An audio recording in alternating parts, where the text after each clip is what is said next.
Hello, class. So we're getting started on David Hume's essay from his book, A Treatise on Human Nature. So this is from Book 3 of Morals. David Hume was born in 17... We're going to hear some cars going by here, by the way. He was born in 1711 and died in 1776. And Treatise on Human Nature was published in 1739. So we're thinking 18th century Scottish empiricism here. So when we're thinking about what empiricism is, we're thinking about that as a way of doing philosophy that is based in perceptual experience. What we could see, taste, touch, hear is the way that we know about the world, in contrast to a rationalist way of understanding. And so before him, we could think of famous rationalists like Descartes and Leibniz, okay? So what that sets up already is a relationship from empiricism that is somewhat in contrast to a rational way of understanding it. So the big thing that we're going to try to be getting our teeth, what we're going to be sinking our teeth into, is this notion of how it is that we understand something empirically, and likewise how it is that we account for it rationally, okay?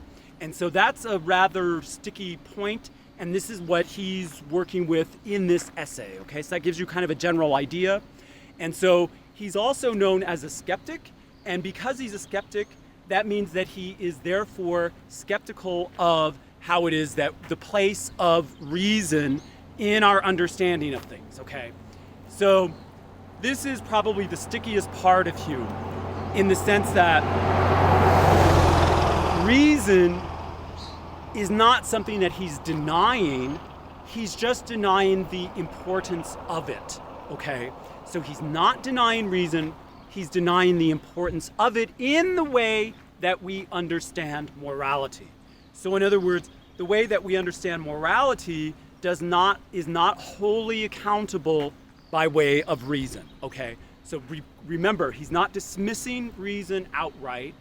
He's rather proposing that emotions are what are the drivers of morality, and reason follows behind that, okay? So think about that way. Keep that in your mind as we work along here, okay?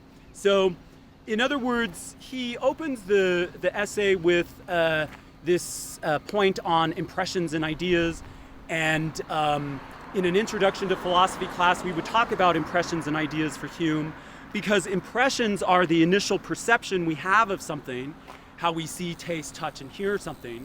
Then likewise, an idea is the mental picture, the imagination, and the memory that we put together as well, okay? And so when we're putting those relations of ideas together, that's what he's thinking is reason. So reason there is not based so much in perception again.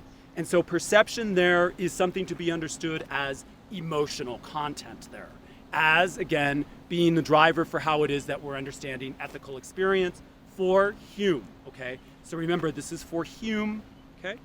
So we have this relation of impressions and ideas. One way that you could think of it is that we have perceptions of something, but those perceptions of something don't always give us a judgment of value, whether they're good or bad, and value in terms of ethical value, what we call in philosophy normative value. So normative value is when we consider something that should be the case. Someone should do something right. So that is something where it's important to make a distinction between something that is. So where ought is a prescription, is a description, okay? So he's drawing a distinction between those two ways of understanding, okay? So in other words, Hume is skeptical of the reason between perceptions and judgments of right and wrong, okay? So he's skeptical of that reasonable connection that we tend to make without necessarily thinking about it, okay?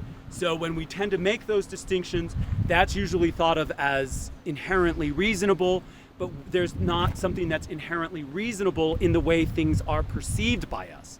That's what he's trying to get us to see, okay? So Hume then shows, like I've been saying, that emotions are not accounted for necessarily by reason. So we need to be careful there, because we want to see the place of emotions in the way we understand morality as coming to the forefront and reason kind of taking the back seat.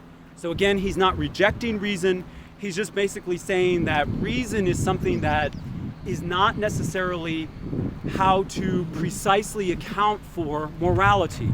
In other words, morality cannot be precisely accounted for by the rules and regulations and strictures of reason, okay? So think about it that way. So empirical actions of any kind are not necessarily reasonable in and of themselves, okay? So in other words, and likewise, they are not always ethical in and of themselves. So another way to think of this too is that indiscretions of morality are obviously not derived from a reasonable basis, right?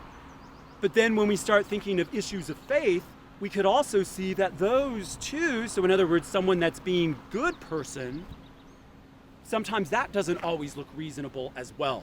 So in other words, what is the reasonable basis for how it is that we understand morality is not clear to Hume. He's skeptical of that, and he gives more value to the place of emotion.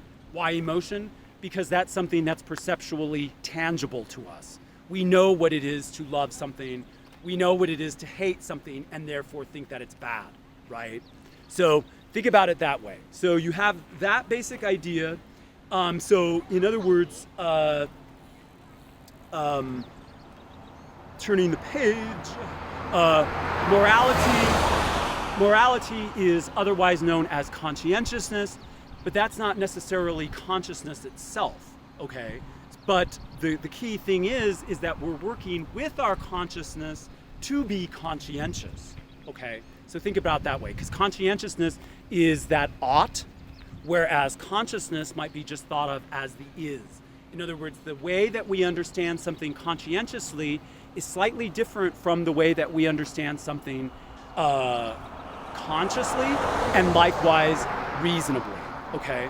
So we have he talks a lot about these relations of ideas. So the relations of ideas, as we pointed out earlier, are slightly in contrast or products of and ways of working with memory and imagination, all right? So when we have memory and imagination, that's where we find the connections of ideas, and likewise, we also have reason within there as well. In other words, reason is working in a way that it relates ideas together, but not always in tandem with what is the case, okay? What actually is the case. So that's a distinction. That in other words, we don't always have a clear way in which morality is evident in how it is that we perceive things. And the only way, or the one way that we get that by way of Hume is through our passions/emotions, okay?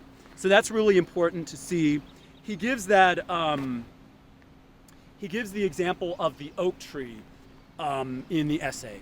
And he writes that when the oak tree drops its seed nearby and that seedling becomes a sapling and might eventually overtake the oak tree, we don't normally think of that tree as a father killer or even as a mother killer, right?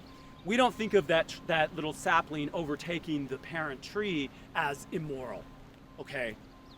And that's giving us some indication there that the way that we understand things in terms of what is the case, we don't always have a clear connection to what ought to be the case. And what he's proposing is that we understand that emotionally, okay? So the emotional accounting for that is something to pay attention to as far as how it is that we understand what Hume is doing with morality, okay? So in other words, he's not casting reason aside.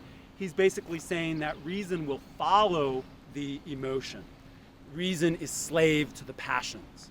Okay, so for Hume, ought and ought not show no obvious connection or relation to matters of fact. Okay, so this is otherwise known as Hume's guillotine, and we might even think of it as the is-ought problem, and this is the distinction. There is not a clear connection between what is the case and what ought to be the case. Hume thinks that the best way to make this connection is by way of emotion. That's what we're left with in terms of how it is that we're understanding the difference between right and wrong.